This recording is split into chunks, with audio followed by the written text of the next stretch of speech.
Welcome back to the DFS Special. I'm your host for DFS DeRozan, coming to you live from the DFS. You got 150 entries and then you're a shark, and I don't fuck with you. So there's too much good shit on here. This is the often imitated, never duplicated. I'm here with my lovely co-host. Thank y'all. Stay safe. Enjoy. I may have been calling in to work. You're gonna be in the running for the snowflake of the year.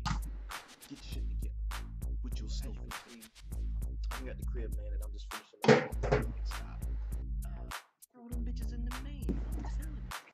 You're gonna see the results, bro. You're gonna see it. This is what's really gonna help you out. You know how I feel about the home dogs. There's a lot of fight in the home dogs, and I really think a lot of shit to go over tonight. Who that scored all them points over there? Player of the night. Get him in your lineups. Get him in there. And let's go get this money. Thursday, let's go. And remember, in the sweatshop, we always keep it 300.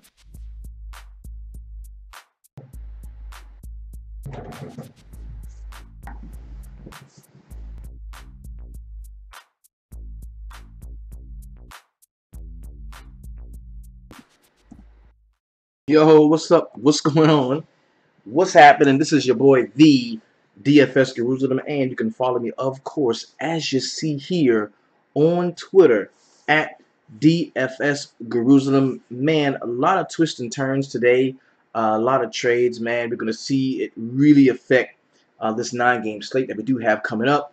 But on today's show, we're going to go with our regular formatting of the show, where we will take a look back at last night, sort of look through the lenses of the feature 4 players, man. Pretty solid night in the shop, man. A couple of guys really got into it. Shout out to the homie Tom Sands, man, and Jonathan Adams. Both had really, really great nights. And there's a couple of other guys, man. But, yo, the process is on and popping. Let's just be real. Like, right now, we've tweaked our process, man. And we've got enough data coming through, you know, a little bit more than half of the season. Half of the season, like 40, 50, almost 50 games for a couple of teams, man, where we kind of know what to expect. And you've seen us over the last few slates really start to get clicking on all cylinders, man. So I'm very excited about that. Very much so looking forward to what's going to come in terms of the second half of the season, and especially as baseball approaches, bro. This is our time. So if you do not have a DFS home, the first thing I want you to do when you like, comment, subscribe to the channel here on YouTube, and then get your ass in the VIP. And the only way to do that, man, is to go to the website, www.dfssweatshop.com. Follow the homie on Twitter at DFSGuruslim. You're going to see the link in the bio to join. Please, fuck with us if you don't want to get fucked over. So, really solid night for me last night. Doubled up across both sites. I played lightly, but still, man, it was just an awesome night, okay? It's an awesome night. So let's go ahead and jump into the feature for players of the night. These are the 4 most talked about, tweeted about guys in the DFS sweatshop, in the Facebook VIP, and as well as on Twitter. First things first, let's go ahead and check out the homie, the Who Dat, scoring all them points over there, player of the night. And it brings me great pleasure to introduce to you, you know, Kristaps Porzingis went down. He's out for the season, and he was our unicorn, man. In New York, he was our unicorn. Well, another singular type of cat just arose, and he is the Who Dat scoring all the points over the tonight. Meet the homie Luke Cornett, okay? Luke Cornett, affectionately now known, I now crown you as the unicycle because of the funny way you look when you tip rebounds up in the air as you get them, but still, because your last name is Cornett, Luke Cornett, unicycle, fuck it, you're good, okay? You are now officially the unicycle because all by yourself in 22 minutes, you went out there, 11 points, 10 boards, a double-double, 4 blocked shots. You look like you were riding a unicycle the way you were jumping up and swatting people's shit. And for that, you are now the unicycle, the big homie. Shout out to you, man. I'm so glad to have you. Awesome.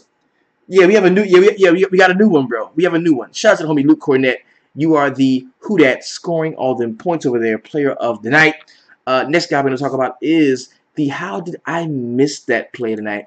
And this burns especially deep for me because, as you all know, yeah, I was born in Brooklyn, New York, raised in Charleston, South Carolina. I claim to be a big-time Knicks fan. I've been a Knicks fan my entire life. But you know there is a very soft spot in my heart for the homie. Kemba Walker took his hoes on the road. Took him to Portland tonight, where he went out, and in 39 minutes, there was some overtime involved, but he dropped 40 points, had 1 rebound, 3 assists, 6 3-point shots, 4 steals. And this is the one thing that really burns me up about Kemba, okay? This is the thing. Okay, 2 things. Number 1, the dude cannot get any calls. Kemba gets no calls. He gets so many points at the rims and takes so many bumps and bruises and nicks, but continues to fight through them and play because he's a hard-nosed guy. But the one thing about him, and the reason why he takes all of these hits is he does not pass the ball well. 3 assists, bro. A guy that quick, cat quick, with court vision. Pass the ball, bro. Rack up some assists, man. You're going to play longer in this league if you understand that your game, your assist game are like tentacles, okay? And you can go out and get 8 assists real quick and it not be that hard, bro. You're putting unnecessary wear and tear on your body, taking bumps and bruises. Facilitate the ball, man. Involve your teammates. But tonight, man, he was the how the fuck did I miss that play? I had no Kemba Walker on either side. He went out and balled out. That is egg on my face. The next guy we're going to talk about is the heat check play tonight. And I'm telling you, at 5.8K, Yusuf Nurkic going out and scoring 53 DraftKings points was unfreaking real. And I'm going to tell you why this dude earns heat check player of the night honors for me. It's not just because he scored 53 points. It's not just because of just how good he looked today and the fact that nobody else scored a ton of points. For me, it was the way he scored 53, but the dude he was guarding didn't do shit, and the dude he was guarding was supposed to mash on him. Like he was supposed to get mashed up by Dwight Howard. That just did not happen. So not only did he play really solid defense, he also had an incredible offensive game in 33 minutes, 24 points, 14 rebounds, 1 assist, 2 steals, 4 blocks. Now 7 turnovers, bro. This dude should have had damn near 60 points. 7 turnovers. Come on now, nerd. Come on, nerd. 5 personal fouls. But nonetheless, awesome game. And tonight, you are the heat check play tonight. Big. We were not on Nurk in the line drive. We liked them. We liked the price on them. But me, I was so heavy on Howard because of the matchup and the spot and the research that we did. The data kind of drove me to Dwight Howard. He just did not play very well. The next guy we're going to talk about, of course, is that one motherfucker that we must discuss. We've got to talk about him. Let's go ahead and get it over with, man.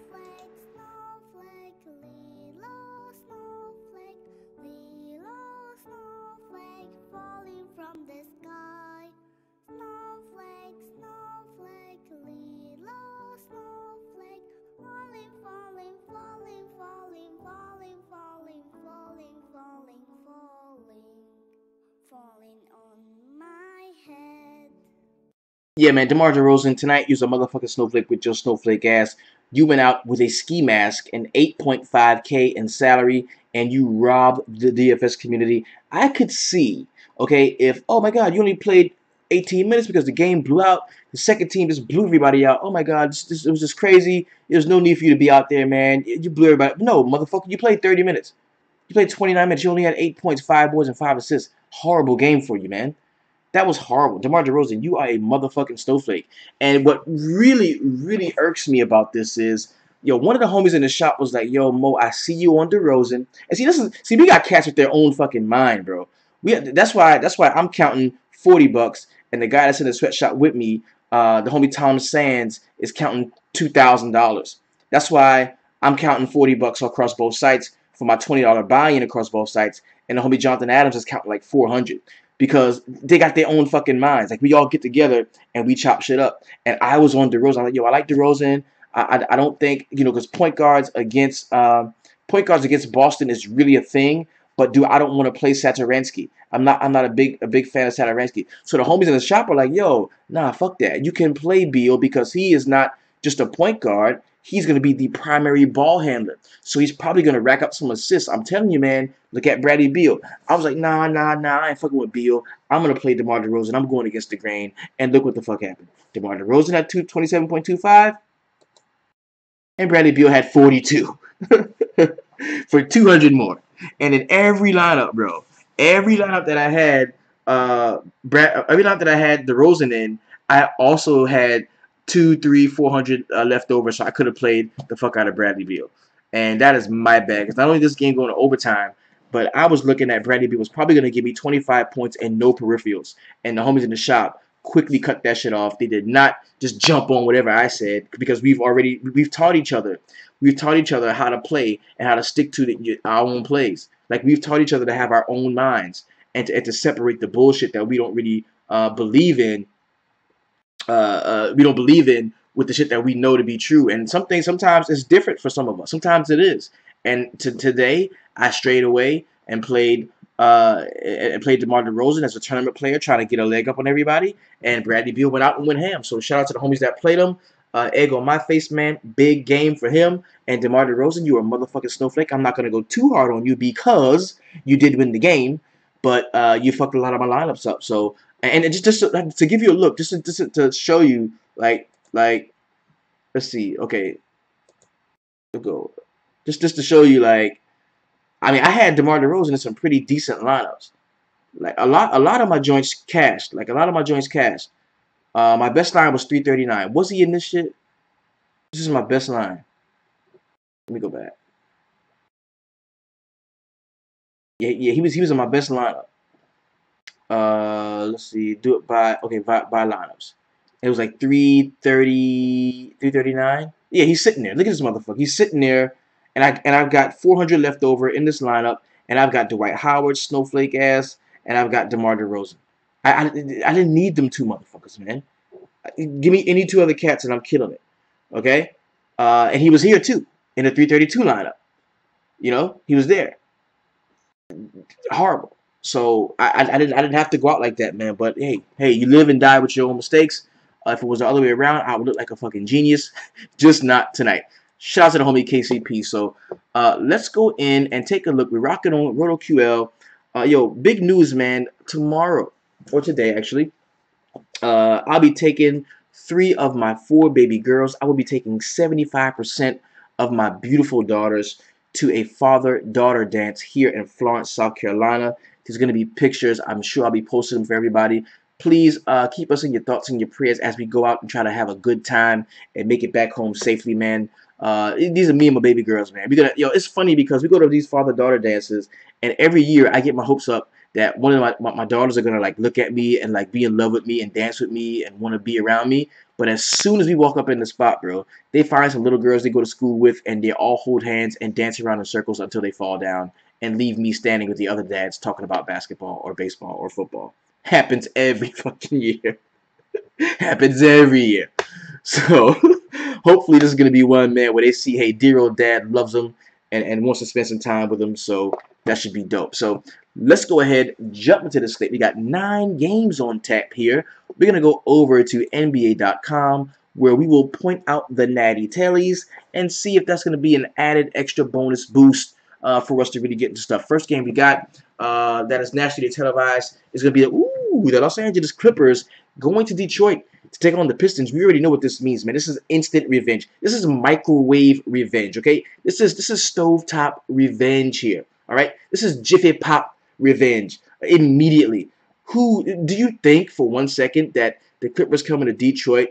I don't think Blake has to go back to LA in order to run it up. And this is one of those interesting spots, like a boogie spot, sort of like a boogie's revenge, where the guy that leaves the team he's been with his whole career goes to another team and is the best player on that team. So everybody else is kind of on his dick anyway. Like all of the Detroit players are like, oh my God, Blake Griffin is so awesome. Even Andre Drummond feels that way.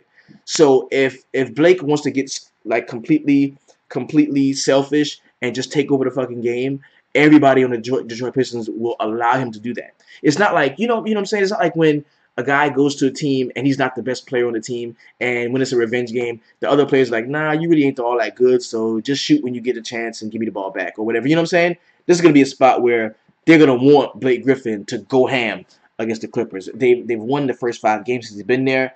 I don't see him losing here, but And this works, and this works both ways, because I think the Clippers are going to want to go into Detroit and play well too, but more so Blake. So that is definitely a game that's going to be high on a lot of folks' radar. One that we will try to really break down inside. Well, the line drive at 5:30, man. I'm gonna see if I can get Samuel. I like the drum to knock that out, man. Or somebody to step up in the shop and do that, since I'm gonna be at the dance with my daughters. But the next game, that's the only other game, excuse me, that's nationally televised, is another one. Oh my God. We got the Minnesota Timberwolves. We got Jimmy Buckets going back to Chicago here. We've got Jimmy Buckets going back to the Shy. Oh, this is gonna be good, bro. This is gonna be good. Oh, this is gonna be lit. This is a lit slate, bro. Let's get to the money. We got Buckets going back to the Shy. Yo, big shout out to everybody inside of the VIP chat, man. I got Mike Drop. What's up, big homie? Much love to you. K Mac, that's my guy right there. Lothario Robinson, man, much love to you, man. Look at Jonathan Adams. Yo, thank you, bro. You know what I'm talking about. I appreciate you, man. Thank you. Quincy Smith, my homie. We got him up in the spot. Yo, man.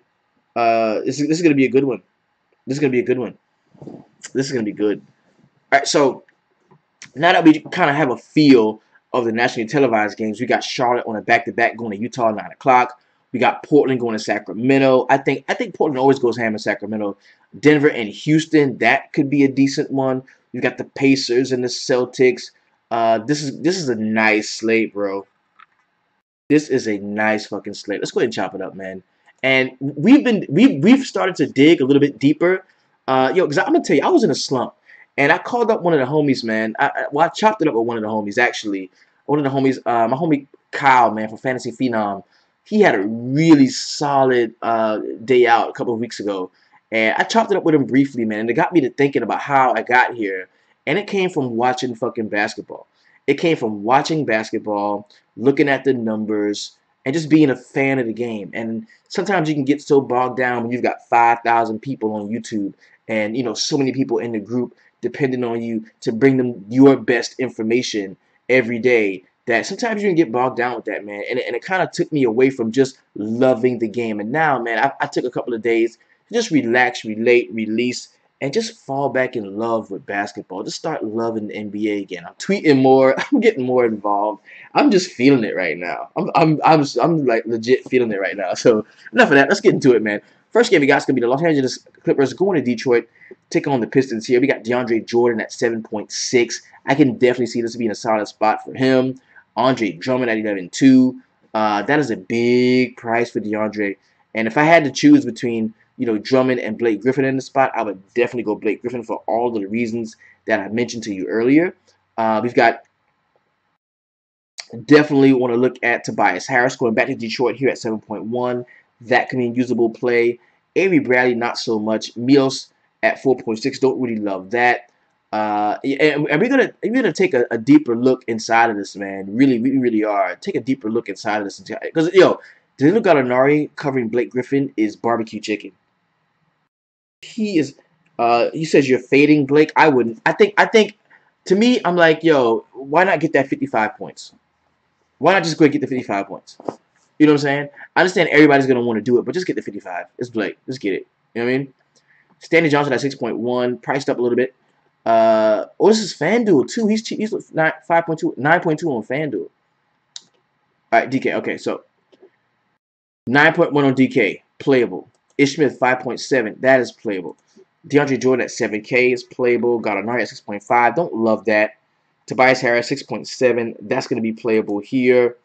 Sweet Lou at 7.6. You damn right we can play Sweet Lou. Not a problem. Yeah, this is DraftKings pricing. We're gonna go back and check over on FanDuel.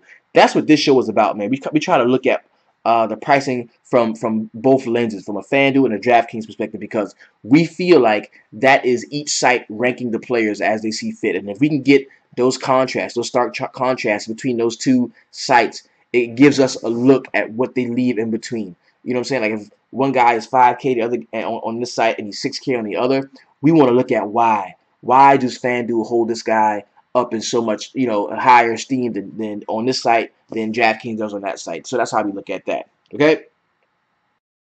Blake is going to be 100% owned. That's coming from the homie in the shop, man. Yeah, Sweet Lou. is in play, definitely.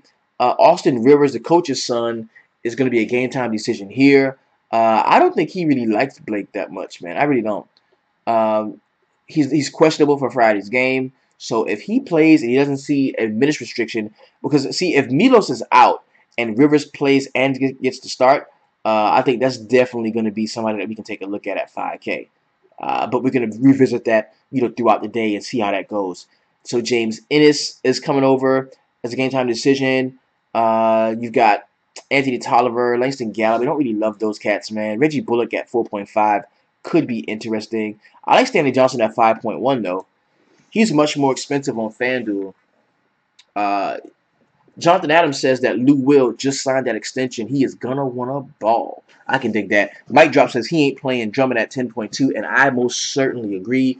That's a big price for Andre Drummond, especially on Blake Griffin's day. So maybe this is a game that you get a few of the stud pieces from.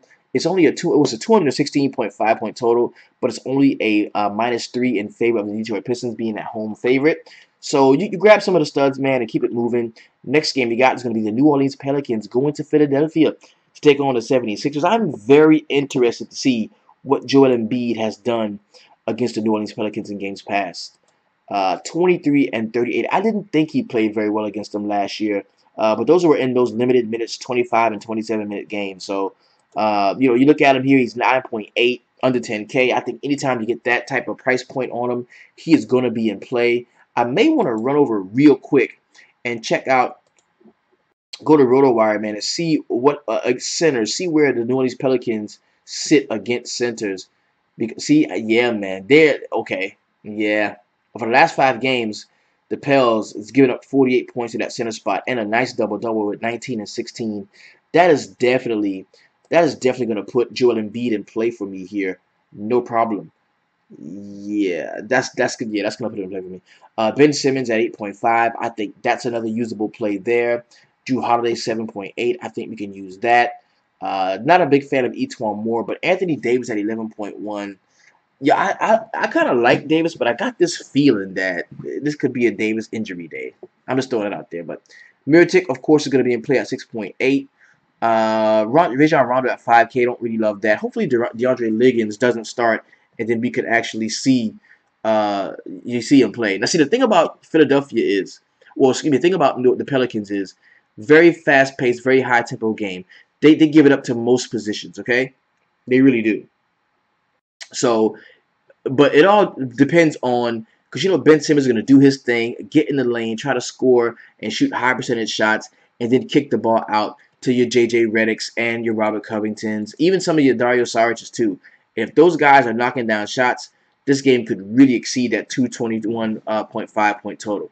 It's only a 5.5 differential, so this is a game I think we really can get behind. You look at the big three for New Orleans: Anthony Davis, Drew Holiday, Nikolai Mirotic, and you look at Embiid, Simmons, Robert Covington, and J.J. Redick for the Philadelphia 76ers. Next game we're going to talk about, oh yeah, Drew Holiday revenge game. Yeah, he did play in Philadelphia. That's right, he did. He did play in Philly. Next game we got is going to be the Cleveland Cavaliers going to Atlanta to take on the Hawks. We point guard against Atlanta, against Cleveland is a thing. But the problem is they've got rid of the biggest defensive liability in the league, and this team is totally, completely different. Where you see LeBron James, Tristan Thompson, J.R. Smith, Jeff Green could be a part of the starting rotation now. Like, we don't know exactly how this is going, man. We got to see what's up and see who these guys are going to be playing.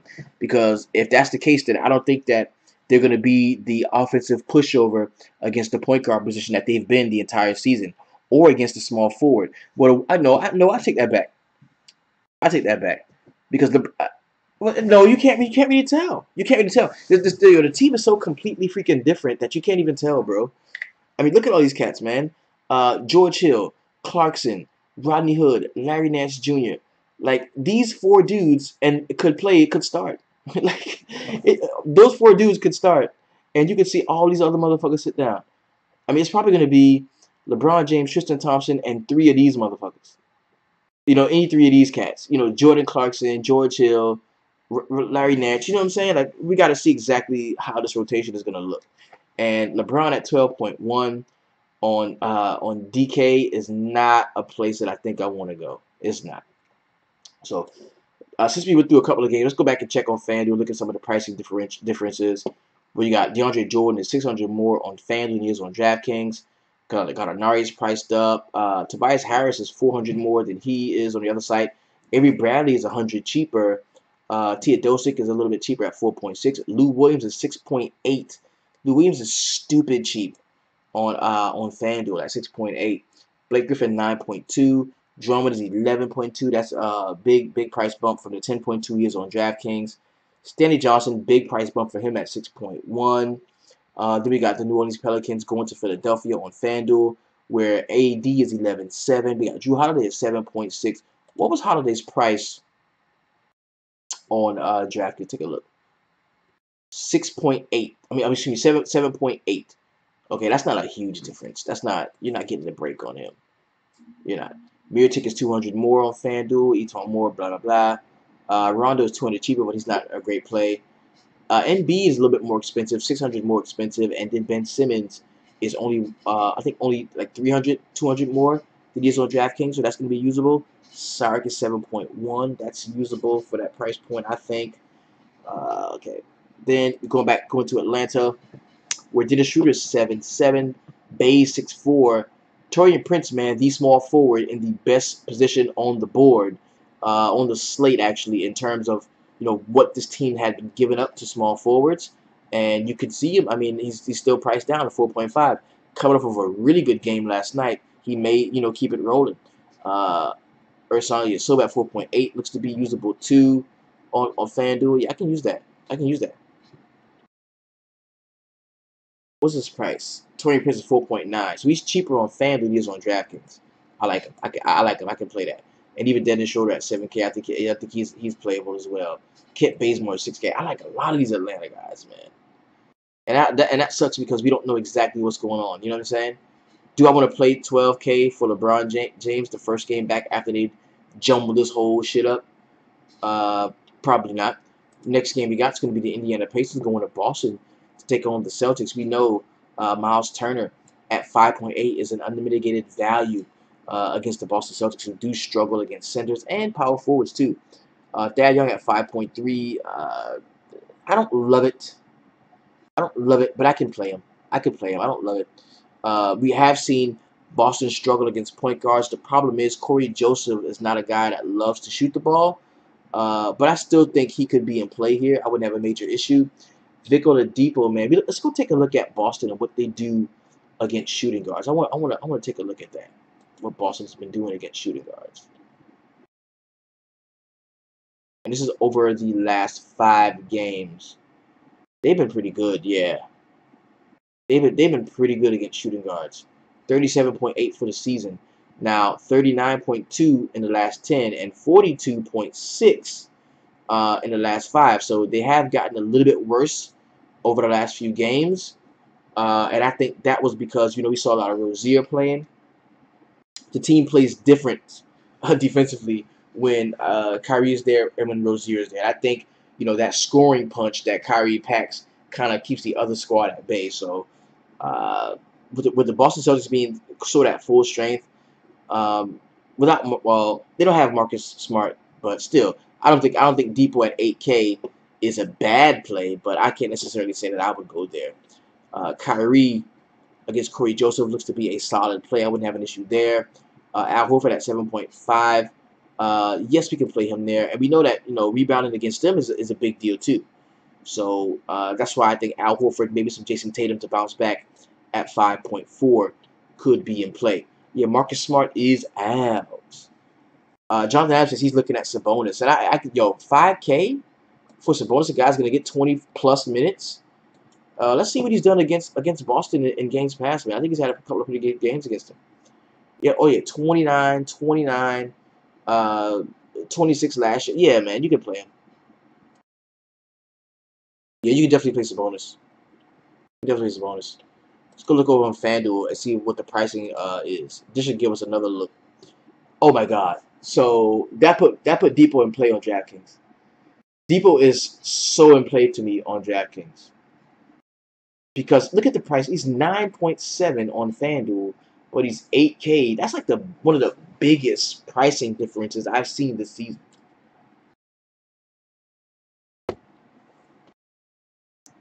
Like 1,700 more, bro. That's one of the biggest pricing differences I've seen this season. Miles Turner 6'5", Thaddeus Young 5'4", Bojan, Corey Joseph, Kyrie is 8K. Blah. That you getting? They're not getting a break on anybody else. You're really not. Let's go back over to DraftKings. We got the Denver Nuggets going to Houston to take on the Rockets here. We got James Harden at 11.2. What's he been doing against the Rockets? I'm against Denver. I want to see that. 41 in the one game this year, then 64, 72, 73. I'm not a big fan. I'd rather play Chris Paul at 9.5. He's gonna have the ball more and jack up more shots. I'd rather have Chris Paul here. Gary Harris 6.2. I do like him. Not a big fan of Jokic. Capella doesn't interest me as much. If I would have to like Harden more to really get into Capella because I want Capella to be on the floor with a boss ass facilitator the entire time he's out there, and that happens when I like Chris Paul and when I like James Harden. I just like Chris Paul here, so I won't be too tough on that. Will Barton at 6.4 looks to be a usable option here. Wilson Chandler is so cheap, man. 3.9 makes you want to have a look. It really does. It makes you want to have a look. Jokic is 8.9. It's under 9K. That's tempting, man, but I don't love it. It doesn't jump out at me. Of course, we have to look at this a little bit more, but it just doesn't jump out at me. Now we got game time decision tags on Eric Gordon, Trevor Ariza, and Ryan Anderson. Of course, we've got to figure those things out because if any of these guys play, if Gordon or Ariza plays, that does make me temper my expectations from Chris Paul. So there's some more that we do have to take a look at in terms of this game. Let's go check out FanDuel and see where the price points are.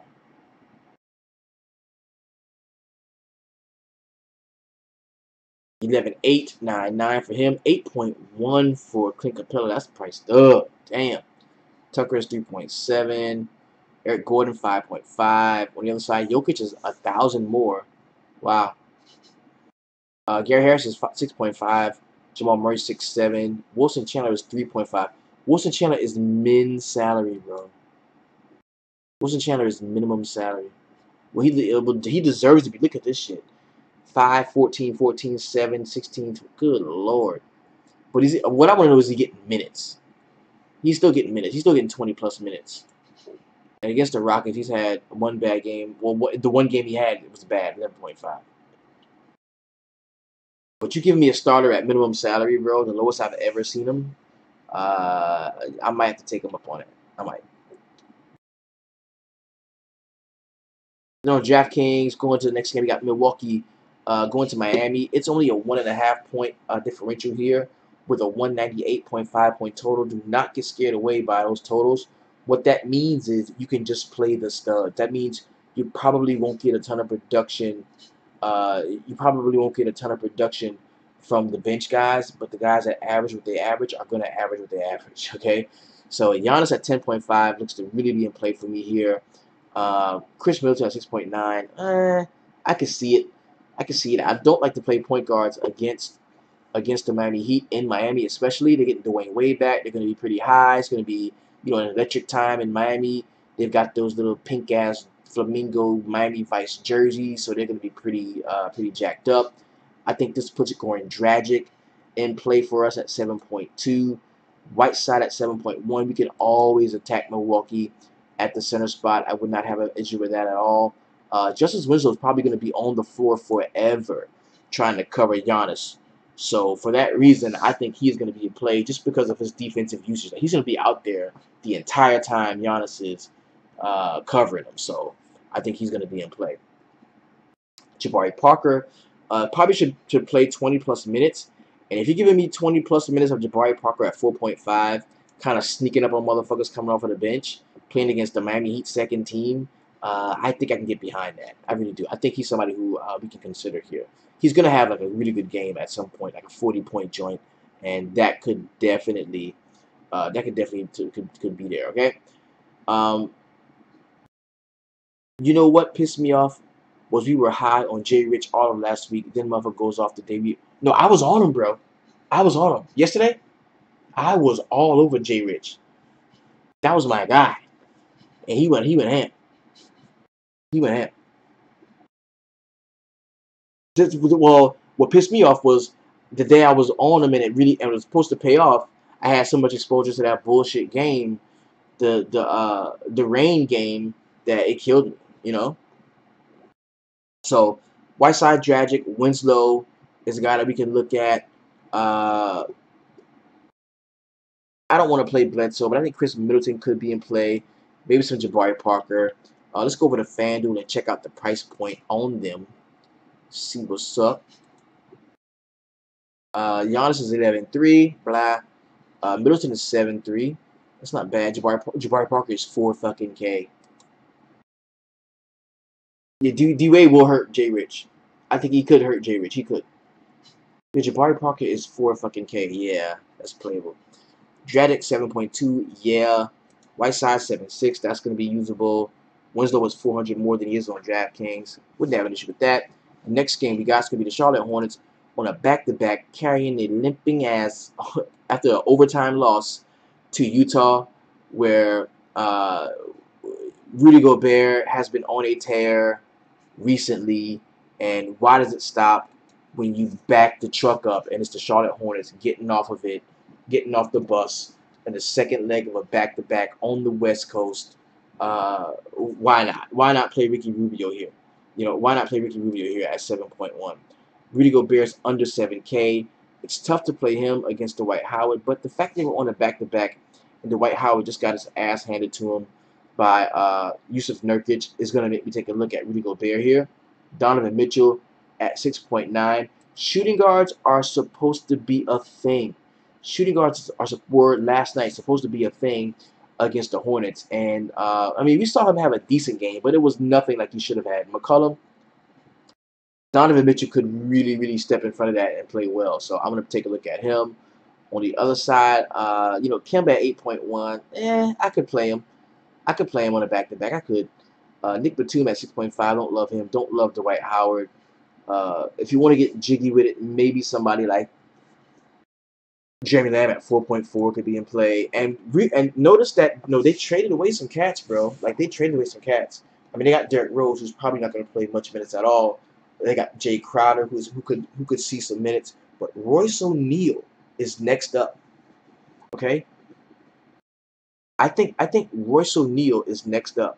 And if you're looking for a cheap play, a salary-saving punt option, Royce O'Neal at 3.7 against the Charlotte Hornets' second team on a back-to-back could definitely be a way to go.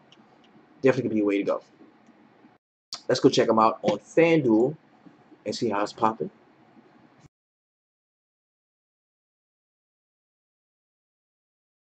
Dwight 8.2. Kemba is only 100 more. Batum 6.2. Jeremy Lamb 4.9. You're not getting a break on them. Gobert 7.7. Rubio is 8K. Nice discount on Rubio and Gobert. Donovan Mitchell 7.5. Yeah, you ain't getting away from these cats. And Royce O'Neal is 4K. All right, next game we got is going to be the Minnesota Timberwolves going to Chicago, going to the Chirac to take on the Bulls. It's a 216.5 point total.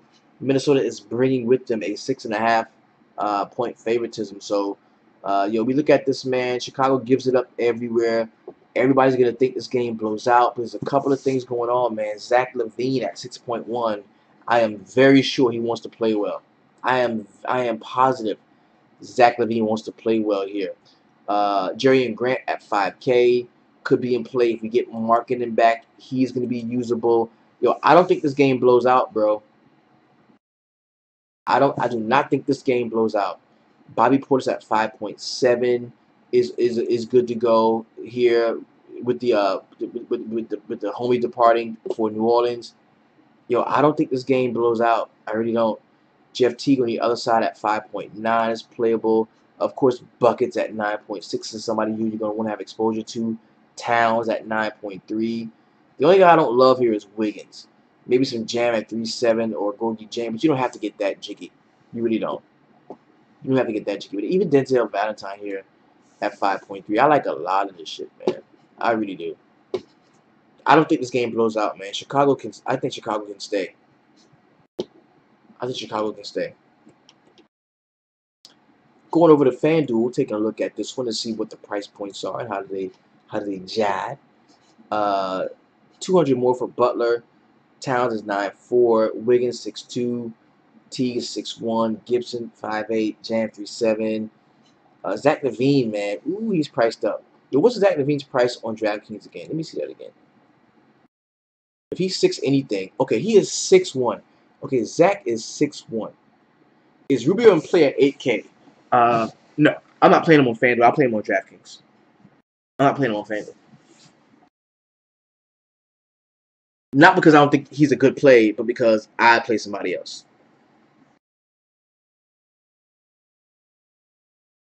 He's 6.1 on DraftKings, okay, but on FanDuel, if he's 1,000 more on FanDuel, like I'm locking him in. I'm locking him in. Oh my God, yeah, he's 1,100 more on FanDuel. I'm locking in so much Zach LaVine on DraftKings. I love him. Jerry Grant 5.2, Holiday 5.3, Lopez Porter 6.2, Denzel Valentine is really cheap at 4.5. Yeah, this is gonna be a good game. Last game on the slate got is the Portland Trail Blazers going to Sacramento to take on the Kings here.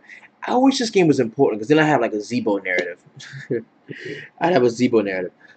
Dame, man, 8.8. Definitely can play Dame here. McCollum at 7.3. This could be a game where you could play both of them. Nurk at 6K. I would have a major issue with that. You could play Nurk here in the spot. Shabazz Napier at 4.4. I would say he's also playable in this spot as well. Zebo at 5.7. Of course, you can play Zebo. Willie Cauley-Stein at 6.5 is usable. What do they do without De'Aaron Fox? If De'Aaron Fox doesn't play, like who the fuck runs the point? You know, do we see Buddy Hield start and play some minutes? Frank Mason Jr. is out already here, and they got rid of George Hill. So maybe they know something that we don't know, and you know, De'Aaron Fox is good to go, right? Yeah, maybe he's good to go. And Justin Jackson at 3.6. He's been getting a ton of run lately. 23, 24, 34, 18, 30. And this is a kid that could not get off of the bench a few games ago. So they're playing the young guys. Definitely can take a look there. And that's going to be all for me, man. Because, you know, Scal out. Frank Mason out. They got Ivan Shumpert. He's probably not going to play much minutes. Garrett Temple. Yeah, Garrett Temple can be like a tournament punt play at 4.1 if you wanted to use that. But I don't think it's a 9-game slate. I don't think you have to get that jiggy with it. You know what I'm saying? I just don't think so. So let's go over to FanDuel and see what the pricing is with this last game, this late night hammer game. Where Dame is 9K, cool. Nurk 6.6 and CJ McCollum is 7.2 with Shabazz Napier being 3.9. I like that as a punt play, a salary saving punt play.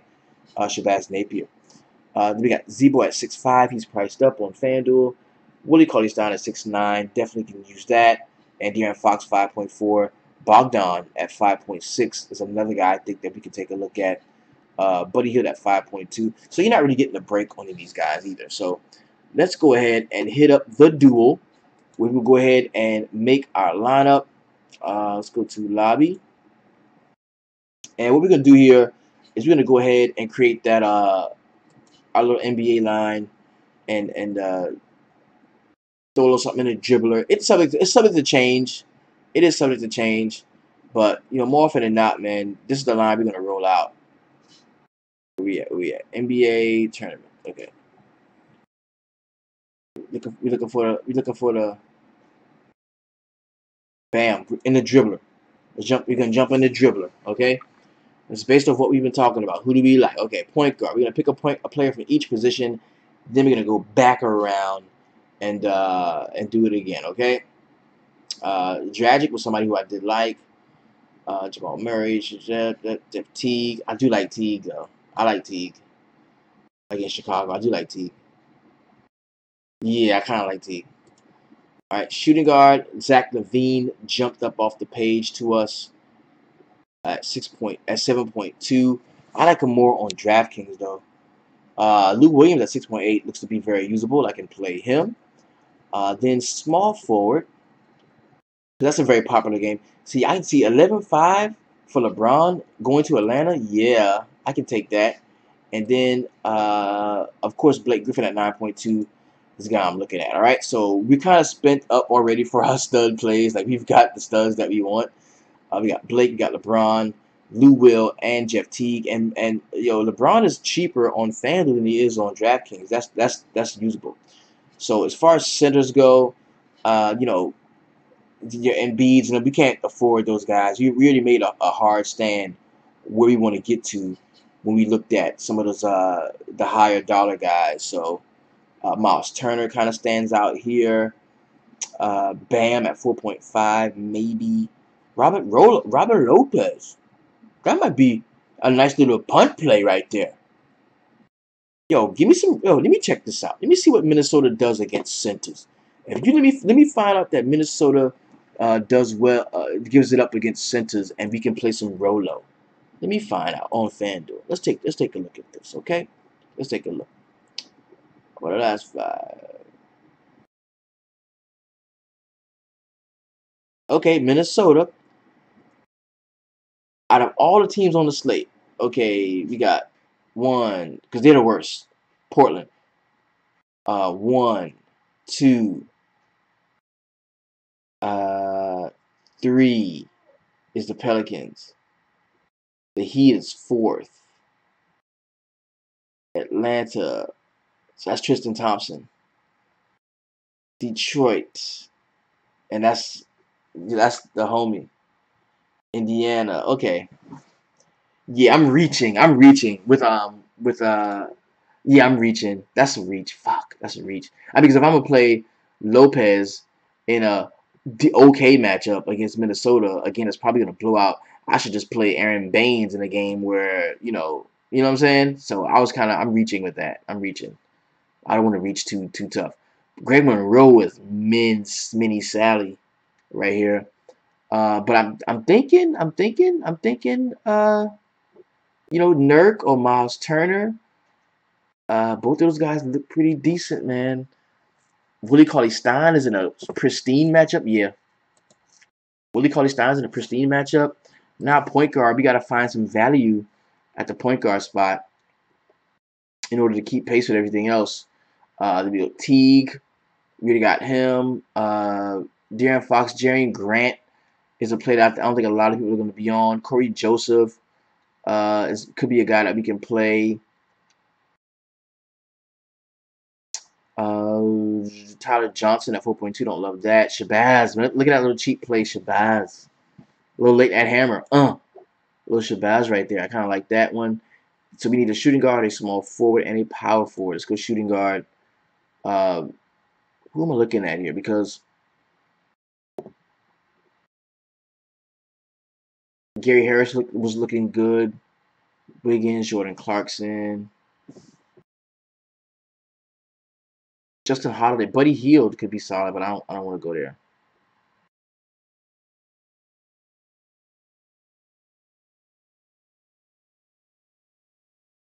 Yeah, I don't want to reach too hard, bro. Bogdanovic, don't really love him. Bays, Gary Harris. Gary Harris, man, looks to be a solid play.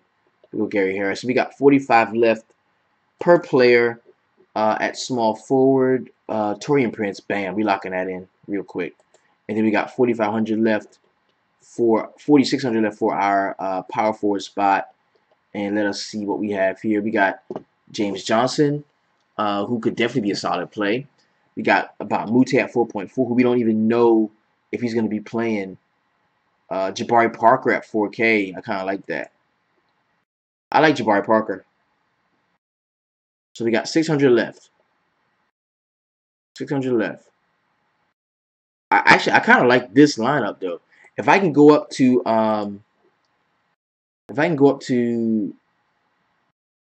oh man, I'm 100 away from DeAndre Jordan. Don't you hate that? I'm 100 away from DeAndre Jordan here. I fucking hate that. So the question is, okay, this is the question. Horford or Cauley-Stein? Somebody give it to me. Horford or Cauley-Stein? That means that Shabazz Napier would be our only late night hammer. Somebody hit me with the truth. What right now? What are you feeling? Horford or Willie Cauley-Stein? Let's go check it. I'm gonna check out the matchups. We're looking at Indiana and we're looking at Portland against centers, right? So we're gonna go here. Looking at Indiana, bam, giving up 44.6 over the last 5 games, and we got Portland, who was first on the list, giving up 50 over the last 5 games. And this is not counting what happened last night. Cauley-Stein, yo, K-Mac, I'm there with you, bro. That's where I wanted to go. Bam. I'm just real squeamish about having 600 left over because I want to spend every dollar we have. So that is it, man. That's the line, bro. That is the line. We've got Jeff Teague. For back-to-back overtime game, go Stein. Gotcha. We got Jeff Teague, Shabazz Napier, Lou Williams, Gary Harris, LeBron James, Taurean Prince, Blake Griffin, Jabari Parker, and Willie Cauley-Stein. Thank you all so much for joining me inside of the DFS Sweatshop. I'm so glad you were able to rock out with me, man. If you want to take a step further, man, and really get in with us, we need to build those lineups. We need to build those great lines, bro, because that's what we are doing right now. It is very simple. You can go to the website. It is www.dfssweatshop.com. Upon your paid subscription, I will usher you into the very best Facebook group online. But this is where it all goes in and it all goes down. All right. You've got 2 options here. $14.99 per month. That's a monthly recurring payment. It's 50 cents. Half a cup of coffee. 2 punk ass quarters gets you full access for 1 month. $19.99 gets you complete 365-day access to everything we do in the DFS Sweatshop. That's going to take you straight on through golf, NBA, MLB, right back around to this point next year, man. So definitely get up in here, man, and get with us, man. Much love to everybody that's enjoying the stream. Shout out to all the VIP members that are holding down the shop. This is the DFS Sweatshop where we keep it real, we keep it honest, and we always keep it 300. Peace.